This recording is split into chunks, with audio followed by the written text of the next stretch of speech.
नमस्कार दोस्तों, तो डायोड के पार्ट 2 वीडियो में आपका स्वागत है। तो हम पिछली वीडियो में डायोड के बारे में बताया, जिसमें डायोड का सर्किट डायग्राम, पी टाइप और एन टाइप बताया। ये सर्किट डायग्राम है डायोड का। तो आगे देखते हैं construction of diode. Construction of diode, diode कैसे बनता है। अ PN junction diode is made of a crystal of semiconductor. Crystal semiconductor का बनता है, usually silicon but germanium and gallium arsenide also used. Gallium arsenide और जर्मेनियम और silicon use होता है। यह एक क्रिस्टल सेमीकंडक्टर से बना हुआ है। यूजुअली ये सिलिकॉन, जर्मेनियम और गैलियम आर्सेनाइड से बनते हैं। और diode is found by joining two equivalently doped P type and N type semiconductor. जो डायोड होता है, दो इक्विवेलेंटली डोप्ड पी टाइप और एन टाइप को ज्वाइन करने से ये डायोड बनता है। पी टाइप और एन टाइप को ज्वाइन करने से डायोड बनता है। तो डायोड जो बनता है वो two equivalently doped P type और एन टाइप सेमीकंडक्टर को ज्वाइन करने से बनता है। A p-type semiconductor has holes as a majority charge carrier and electrons as a minority charge carrier. Similarly, n-type semiconductor has electron as majority charge carrier and holes as a minority charge carrier. Majority charge carrier means जिसकी ज़्यादा मात्रा होती है। जैसे p-type semiconductor में electrons कम होते हैं और होल्स ज़्यादा होते हैं। इलेक्ट्रॉन्स कम होते हैं और होल्स ज़्यादा होते हैं। इसी तरह से एन टाइप सेमीकंडक्टर में इलेक्ट्रॉन्स ज़्यादा होते हैं और होल्स कम होते हैं। ये पहले ही बता चुका हूँ, क्योंकि ये इम्प्योरिटी के कारण होता है। इम्प्योरिटी के कारण होता है। बता दूँ यहाँ पे P type semiconductor trivalent impurity के ऐड करने से बनता है और N type semiconductor pentavalent impurity के ऐड करने से बनता है। Okay, then if a pentavalent impurity having 5 valence electrons is added to a pure semiconductor, large number of free electron will exist. Pentavalent impurity में क्या होता है, 5 valence electrons रहते हैं जो कि प्योर सेमीकंडक्टर में ऐड होते हैं, जिससे कि इलेक्ट्रॉन्स बहुत ज़्यादा हो जाते हैं इसमें। और ट्राइवेलेंट में इलेक्ट्रॉन्स कम होते हैं।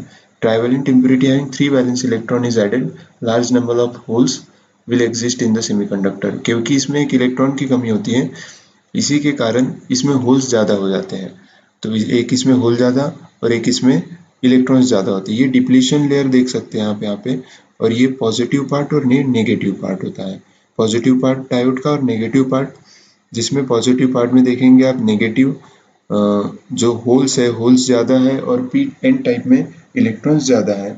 ऐसे ही देखेंगे ये डिप्लीशन लेयर यहाँ पे सेमीकंडक्टर डायोड के कंस्ट्रक्शन में, एनोड मतलब पॉजिटिव और कैथोड मतलब नेगेटिव। और पी टाइप में जैसे देखेंगे as a semiconductor, P type में होल्स ज़्यादा होते हैं, माइनॉरिटी कैरियर्स इलेक्ट्रॉन्स होते हैं। उसी तरह वर्किंग देखेंगे। वर्किंग क्या होता है, working when a positive voltage is applied to anode और relative to cathode the junction is said to be forward. जब पॉजिटिव वोल्टेज पी टाइप को और नेगेटिव वोल्टेज एन टाइप को हम कनेक्ट करते हैं, तब ये फॉरवर्ड बायस में होता है। फॉरवर्ड बायस में होता है। जब बैटरी का पॉजिटिव वोल्टेज डायोड के एनोड को और नेगेटिव वोल्टेज डायोड के कैथोड को जोड़ते हैं, तब इस डायोड को फॉरवर्ड बायस कहते हैं। फॉरवर्ड बायस में बोलते हैं इसे, फॉरवर्ड बायस बोलते हैं। जब ये फॉरवर्ड वोल्टेज डायोड के वोल्टेज ड्रॉप से ज़्यादा हो जाता है, तब ये डायोड कंडक्ट होना स्टार्ट करता है। डायोड जो है वो कंडक्ट होना स्टार्ट करता है। कंडक्ट होना स्टार्ट कैसे करता है और क्यों करता है? कंडक्ट होना इसलिए स्टार्ट करता है क्योंकि when this applied positive voltage is greater than PN junction diode potential barrier, then potential barrier जो होता है वो greater होता है। due to external applied voltage effective barrier potential decreases and current start flowing by which diode act as a short circuit। जो होता है potential barrier, जो होता है पोटेंशियल बैरियर कम होता है और वो पोटेंशियल बैरियर जो होता है एक्सटर्नल वोल्टेज द्वारा पूरा किया जाता है। इसी कारण क्या होता है, ये पोटेंशियल बैरियर डिक्रीज होने के कारण ये कंडक्ट करना स्टार्ट कर देता है और आइडियली शॉर्ट सर्किट वर्क करता है, लेकिन प्रैक्टिकली कुछ रेजिस्टेंस होता है। आइडियल केस में डायोड शॉर्ट सर्किट की तरफ होता है और प्रैक्टिकल केस में डायोड बायस कुछ वोल्टेज ड्रॉप करता है। ये देखेंगे यहाँ पे शॉर्ट सर्किट हो जाता है आइडियल केस में। जब फॉरवर्ड बायस में पीएन जंक्शन डायोड होता है, तब बैटरी का पॉजिटिव पार्ट पी रीजन के होल्स को एन रीजन की तरफ रिपेल करता है और बैटरी का नेगेटिव पार्ट डायोड के एन रीजन के इलेक्ट्रॉन्स को पी रीजन की तरफ रिपेल करता है, जिससे इन दोनों के जंक्शन पर एक छोटा सा बैरियर क्रिएट हो जाता है, जिससे हम डिप्लेशन लेयर बोलते हैं। डिप्लेशन लेयर किसे बोलते हैं? तो यही होता है डिप्लेशन लेयर कि एन रीजन और पी रीजन में दोनों तरफ अट्रैक्शन होता है इलेक्ट्रॉन्स और होल्स का, और जिसे हम डिप्लेशन लेयर कहते हैं। ये डिप्लेशन लेयर फॉरवर्ड बायस में इसकी विड्थ बहुत कम होती है, जिससे यदि एक्सटर्नल अप्लाइड वोल्टेज इसके बैरियर वोल्टेज से ज़्यादा हो जाने पर ये कंडक्ट होना स्टार्ट करता है। एक्सटर्नल वोल्टेज ज़्यादा हो जाने पर यही रीज़न होता है कि ये स्टार्ट कर देता है। और ऊपर से इसमें देखेंगे स्मॉल होती है, डिप्लेशन लेयर जो होती है वो स्मॉल होती है, डिप्लेशन लेयर बहुत स्मॉल होती है, इसी कारण ये फॉरवर्ड रीजन में कंडक्ट करना स्टार्ट करता है। और रिवर्स रीजन में हम आगे देखेंगे, इसमें आईडी जो होता है, आईडी करंट मैक्सिमम करंट हो जाता है इसमें, और एक्सटर्नल वोल्टेज अप्लाइड करते हैं। एक्सटर्नल अप्लाइड करने के कारण इसमें डिप्लेशन लेयर फॉरवर्ड रीजन में कम होता है। फॉरवर्ड रीजन में क्यों कम होता है? क्योंकि फॉरवर्ड रीजन में पोटेंशियली बैरियर कम होता है। पोटेंशियल बैरियर इसलिए कम होता है क्योंकि ये फॉरवर्ड और इलेक्ट्रॉन और होल्स के कारण होता है। ये इलेक्ट्रॉन और होल्स के कारण ये फॉरवर्ड रीजन में डिक्रीज हो जाती है depletion layer width. Depletion layer width जो है वो डिक्रीज होती है। तो वर्किंग देखते हैं हम रिवर्स बायस की। When a positive voltage is applied to cathode relative to anode, the junction is said to be reverse bias. Junction reverse bias में कब जाता है? जंक्शन रिवर्स बायस में तब जाता है जब पॉजिटिव पार्ट को नेगेटिव, बैटरी का नेगेटिव, और नेगेटिव पार्ट को बैटरी का पॉजिटिव जोड़ते हैं, तब ये रिवर्स बायस में होता है। ये देखेंगे आप, मैंने यहाँ पर बताया हूँ पॉजिटिव और नेगेटिव रिवर्स बायस में होता है। तो रिवर्स बायस कैसे होता है? रिवर्स बायस इस तरह से होता है। रिवर्स बायस के केस में आइडियली डायोड जो होता है, आइडियल डायोड ओपन सर्किट करता है, लेकिन प्रैक्टिकली आप देखेंगे तो एक माइनॉरिटी करंट फ्लो होता है जिसे रिवर्स सैचुरेशन करंट बोलते हैं। ओके, तो जब बैटरी का negative part, positive part diode के कैथोड को और नेगेटिव पार्ट वोल्टेज बैटरी के एनोड को लगाते हैं तो डायोड रिवर्स बायस में होता है। रिवर्स बायस में डायोड को पोटेंशियल बैरियर जो होता है वो होने के कारण, ज़्यादा होने के कारण डायोड कंडक्ट नहीं करता। पोटेंशियल बैरियर जो होता है वो ज़्यादा होता है। Okay, in a case of reverse bias an effective barrier potential increases due to increase in depletion layer width. Barrier ज़्यादा होने से डिप्लेशन लेयर विड्थ इंक्रीज हो जाती है और diode is called as a open circuit in ideal case. Practically minority charge carrier flows through the junction. Minority charge carrier flow होते हैं, मतलब पी टाइप में और एन टाइप में माइनॉरिटी चार्ज कैरियर वही फ्लो होते हैं by which reverse saturation current flows. Reverse saturation current बोलते हैं जिसके कारण रिवर्स सैचुरेशन करंट फ्लो होता है, वो reverse saturation current minority charge career की वजह से फ्लो होता है। तो आप देखेंगे माइनॉरिटी चार्ज कैरियर की वजह से करंट फ्लो होता है, जिसे आईसीओ भी बोलते हैं। रिवर्स बायस के केस में बैटरी का पॉजिटिव पार्ट डायोड के एन टाइप के इलेक्ट्रॉन्स को अपनी तरफ खींचता है और बैटरी का नेगेटिव पार्ट डायोड के पी टाइप के होल्स को अपनी तरफ अट्रैक्ट करता है, जिससे इन दोनों के जंक्शन पर पॉजिटिव और नेगेटिव इमोबाइल आयन की लेयर बनती है, जिससे हम डिप्लेशन रीजन कहते हैं।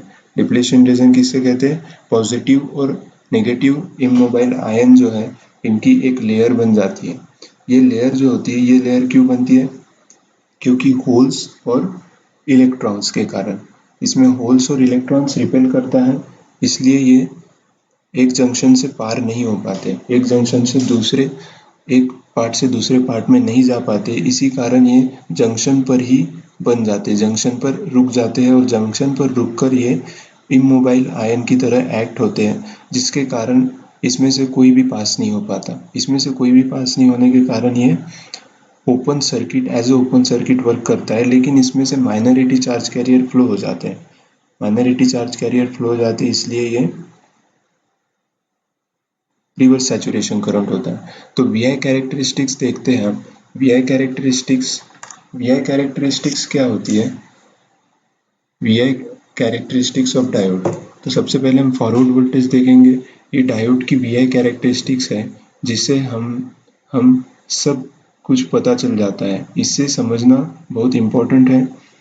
तो सबसे पहले हम फॉरवर्ड रीजन को समझते हैं। फॉरवर्ड रीजन, इसमें वोल्टेज हॉरिजॉन्टल एक्सिस पर और करंट वर्टिकल एक्सिस पर है। करंट वर्टिकल एक्सिस पर है और वोल्टेज हॉरिजॉन्टल एक्सिस पर है। जैसे जैसे फॉरवर्ड वोल्टेज को इंक्रीज करते हैं, जैसे जैसे फॉरवर्ड वोल्टेज को इंक्रीज करते हैं और जब ये डायोड के नी वोल्टेज को क्रॉस नहीं करता है, तब तक इसमें से करंट फ्लो नहीं होता। जब तक ये नी वोल्टेज को क्रॉस नहीं करता तब तक इसमें से करंट फ्लो नहीं होता, मतलब डायोड ऑन नहीं होता। जब ये नी वोल्टेज को क्रॉस करता है तो इसमें से करंट फ्लो होना स्टार्ट हो जाता है और ये तब तक बहता रहता है, बढ़ता है, जब तक पावर रेटिंग रहती है। पावर रेटिंग मतलब मैक्सिमम करंट कितना फ्लो हो सकता है वो बताता है पावर रेटिंग में। तो पावर रेटिंग जब तक रहती है तब तक ये फ्लो होते रहता है और जैसे ही पावर रेटिंग से बाहर हुआ तो डायोड ब्रेकडाउन में चले जाता है, डैमेज हो जाता है। यदि वोल्टेज बहुत इंक्रीज होने के बाद ये पावर रेटिंग को क्रॉस करता है तो ये डायोड डैमेज हो जाता है। डायोड डैमेज हो जाता है। नी वोल्टेज पर हर मटेरियल का अलग अलग होता है। जैसे जर्मेनियम का 0.3 वोल्ट होता है और सिलिकॉन डायोड का 0.7 वोल्टेज होता है। सिलिकॉन और जर्मेनियम दोनों का नी वोल्टेज अलग अलग होता है। जर्मेनियम का 0.3 मतलब 0.3 वोल्टेज से ही जर्मेनियम डायोड ऑन हो जाता है और सिलिकॉन डायोड को ऑन होने के लिए 0.7 वोल्टेज लगता है। तो यहाँ पे देखेंगे ये नी वोल्टेज है, नी वोल्टेज और ये मैक्सिमम वोल्टेज देख सकते हैं। मैक्सिमम वोल्टेज जो होता है वो मैक्सिमम वोल्टेज तक मैक्सिमम करंट फ्लो होता है और मैक्सिमम करंट फ्लो होने के कारण इसमें बहुत ज़्यादा करंट फ्लो होता है, उसके कारण डायोड गर्म भी हो जाता है, हीट डिसिपिएट होती है, हीट भी डिसिपिएट होती है क्योंकि होल्स बहुत ज़्यादा डिसिपिएट होते हैं। इसके बाद में जैसे ही ये रिवर्स वोल्टेज में जैसे जैसे रिवर्स वोल्टेज बढ़ाते हैं, आइडियल केस में करंट फ्लो नहीं होता है, जबकि प्रैक्टिकल केस में माइनॉरिटी चार्ज कैरियर्स के कारण एक माइक्रो एम्पियर में करंट फ्लो होता है, जिससे हम रिवर्स सैचुरेशन करंट फ्लो कहते हैं। एक रिवर्स सैचुरेशन करंट फ्लो होता है माइनॉरिटी चार्ज कैरियर्स के कारण।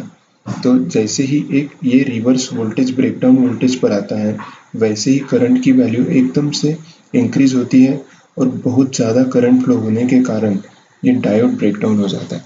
डायोड ब्रेकडाउन में चले जाता है क्योंकि ये बहुत ज़्यादा करंट हो जाने के कारण डायोड ब्रेकडाउन में चले जाता है, जिसमें जेनर ब्रेकडाउन और एवेलेंचे ब्रेकडाउन होता है।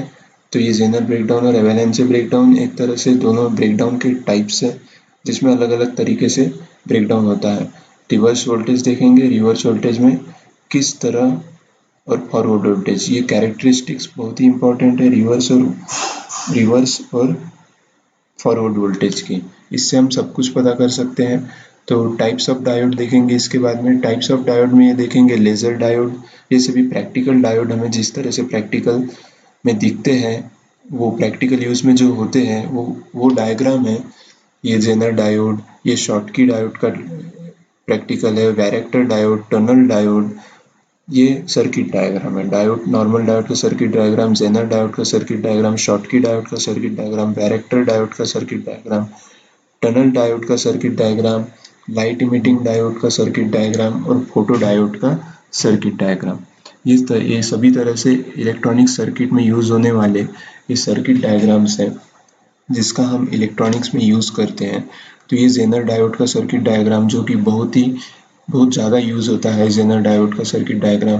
टाइप्स ऑफ डायोड में देखेंगे पीएन जंक्शन डायोड, उसके बाद में शॉटकी डायोड, उसके बाद में स्टेप रिकवरी डायोड, फिर tunnel diode, varactor diode, zener diode, light emitting diode जिसे एलईडी भी बोलते हैं, PIN diode, photo diode, laser diode, Gunn diode, backward diode और बैरिड डायोड। ये हर डायोड की अलग अलग कैरेक्टरिस्टिक्स होती